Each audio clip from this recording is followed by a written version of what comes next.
Selamat malam Bapak Ibu Saudara-saudariku yang terkasih di dalam Tuhan kita Yesus Kristus. Selamat datang dalam permenungan kita di hari ketiga bulan Oktober, bulan Rosario ini. Selama bulan Rosario ini, Gereja Katolik mengajak para pengikutnya untuk mendoakan Rosario, sembari merenungkan kisah perjalanan seorang Maria. Bagaimana dia dipanggil menjadi bunda, ibu, dan bagaimana dia menjalankan tugas perutusan itu.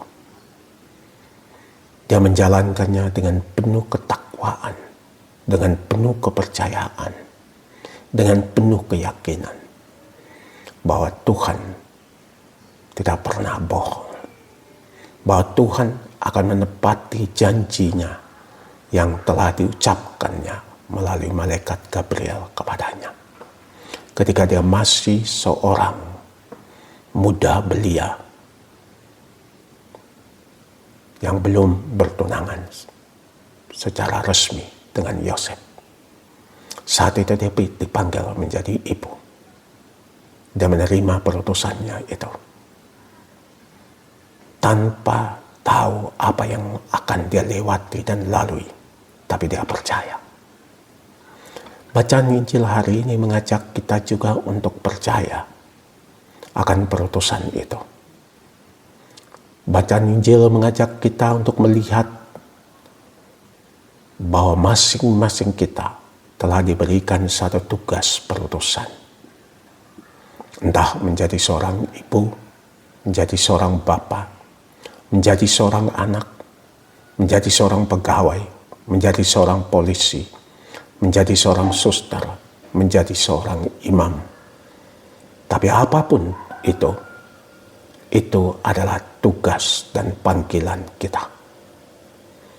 Itu adalah kepercayaan yang Tuhan berikan kepada kita karena Dia percaya kita mampu menjalankannya.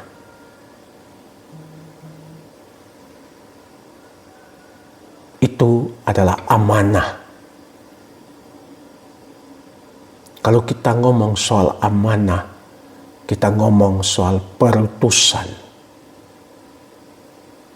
Perutusan yang dipercayakan.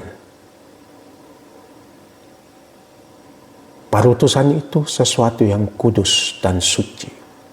Karena yang memberi perutusan itu adalah Tuhan sendiri.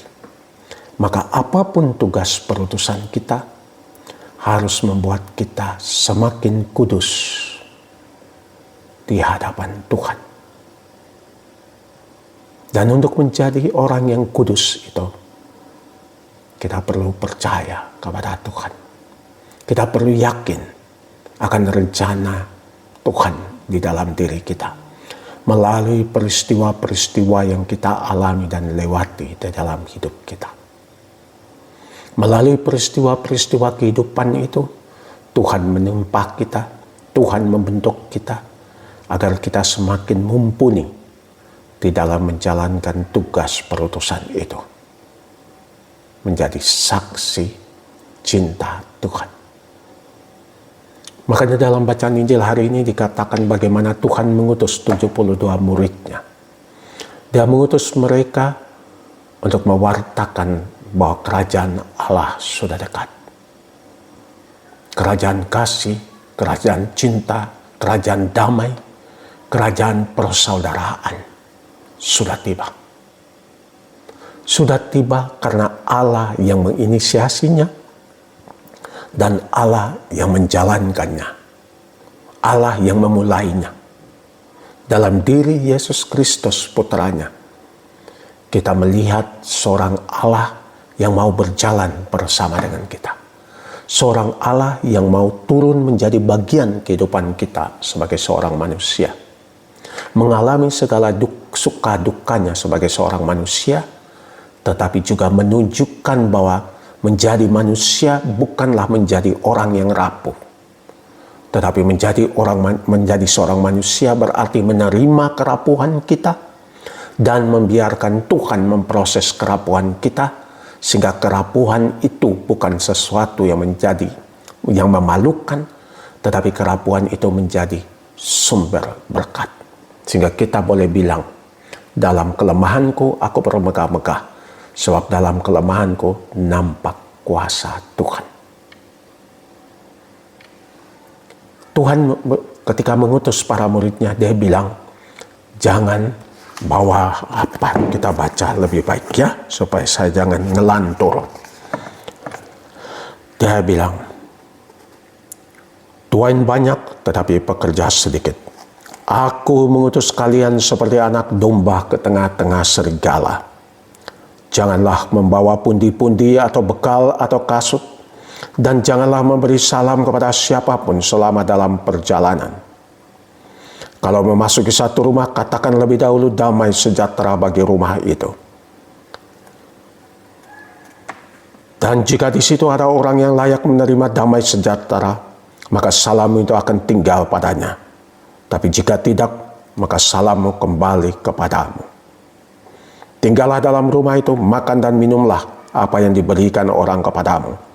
Sebab seorang pekerja patut mendapat upahnya. Pertanyaannya, kok Tuhan, dia bilang dia mengutus murid-muridnya seperti mengirim seekor domba ke tengah-tengah serigala. Berarti dia tahu resikonya dong. Berarti dia tahu mereka adalah santapan lesat untuk serigala. Pertanyaan, kenapa mereka diutus kepada kawanan serigala itu dan bukan kepada domba-domba? Karena Tuhan percaya serigala pun bisa menjadi domba. Bahwa yang ganas bisa juga menjadi orang yang baik. Bahwa orang berdosa bisa juga bertobat. Makanya Tuhan menginvestasi baik bagi domba dan serigala kepercayaannya. Makanya tugas kita sebagai domba menjalankan tugas kepercayaan itu dalam kepercayaan, dalam keyakinan bahwa kita akan baik-baik saja. Tanpa kepercayaan itu, kita tidak pernah akan bisa menjadi murid Tuhan. Makanya dasar seluruh perutusan kita adalah kepercayaan yang diberikan Tuhan kepada kita.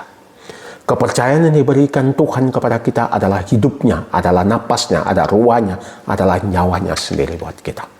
Itu kepercayaan yang paling besar. Makanya kita kalau ingin menjadi orang yang diutus, yang sungguh-sungguh menjalankan tugas perutusan kita, maka kita harus menjaga kehidupan itu. Entah kehidupan kita, entah kehidupan sesama, entah kehidupan musuh, tapi siapapun dan apapun dia, hidupnya itu wajib kita jaga. Ketika misi perutusan kita tentang hidup, serigala pun akan tunduk. Serigala pun akan menerima. Karena serigala pun membutuhkan kehidupan itu. Semoga kita belajar dari seorang Maria yang percaya. Saking percayanya dia merunduk di depan salib. Diam, tak bersuara. Tetap memandang pada putranya yang terpaku pada kayu salib. Tetap melihat pada luka-luka yang dialami oleh putranya. Penderitaan yang dialami oleh putranya. Bahkan mengalami bersama dengan putranya. Tapi dia tetap diam.